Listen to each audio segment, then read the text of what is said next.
Mission clean અને નશામુક્ત વડોદરાના banner હેઠળ એસઓજી પોલીસ દ્વારા પોલીસ હેડક્વાર્ટર્સ ખાતે ડ્રગ્સ સહિતના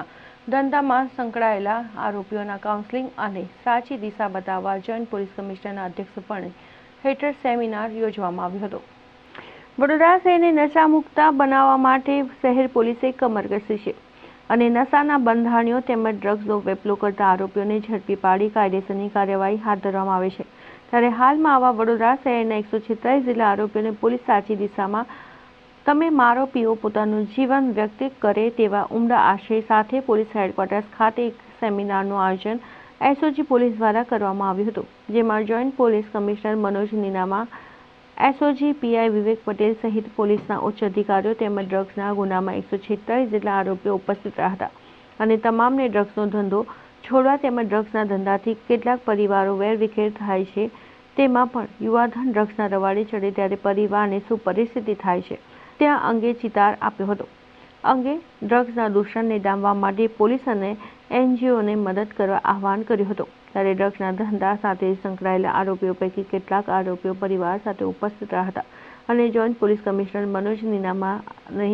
ખાતરી આપી હતી કે તેઓ ડ્રગ્સના ધંધાથી દૂર રહેશે અને પોતાના પરિવારની સાથે ધંધા રોજગારી કરી બાકીનું જીવન વ્યતીત કરશે।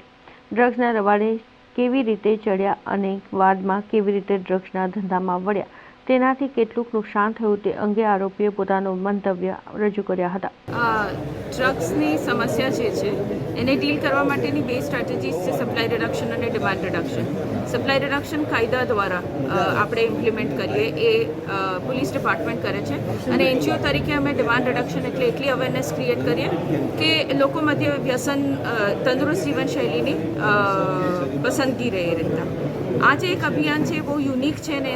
એના એટલા માટે છે કેમ કે આ બે વસ્તુ સપ્લાય રિડક્શન, ડિમાન્ડ રિડક્શન, કાયદો અને જનજાગૃતિ બંનેનો અભિગમ કરીને આપણે એક પ્રયાસ કરી રહ્યા છે કે જે લોકો વ્યસન તરફ જતા રહ્યા છે અને જે લોકો વેચે છે કે પછી એ રેકેટમાં સંકળાયેલા છે એમને આપણે એક મોકો આપી રહ્યા છે, એક ઓપોર્ચ્યુનિટી આપી રહ્યા છે કે આ આખા રેકેટ કે આખા સાયકલમાંથી એ નીકળીને એક તંદુરસ્ત જીવન તરફ વધી શકે। નાકા પર ચુસ્ત નાકાબંધી અને દરેક શહેરમાં આવતા અને જતા વાહનોને ચેક કરવામાં આવશે। કઈ રીતે ચેક? અમે ખાસ કરીને 31st ધ્યાને રાખી અને કોઈ નશીલા પદાર્થનો કોઈ ઉપયોગ કરે તો એના માટે બ્રેથ એનાલાઇઝર અને અમારી જે એન્ટી ડ્રગ્સ કીટ છે એ દરેક ટીમ પાસે હશે, દરેક ટીમ પાસે કેમેરા હશે અને ખાસ કરીને આ 31st દિવસે નશાવાળા જે લોકો છે એ નશો કરીને બહાર નીકળવાની જે ઓલા છે ને એ બહાર જ્યારે નીકળે છે ત્યારે કાયદોનો વ્યવસ્થાનો પ્રશ્ન ઊભો થાય તો કોઈ પણ મહિલાની સુરક્ષાનો પ્રશ્ન ઊભો થાય ત્યારે એને કડક હાથે કામ લેવા માટે અમે અત્યારે તો આ નાકાબંધી ચાલુ કરી છે।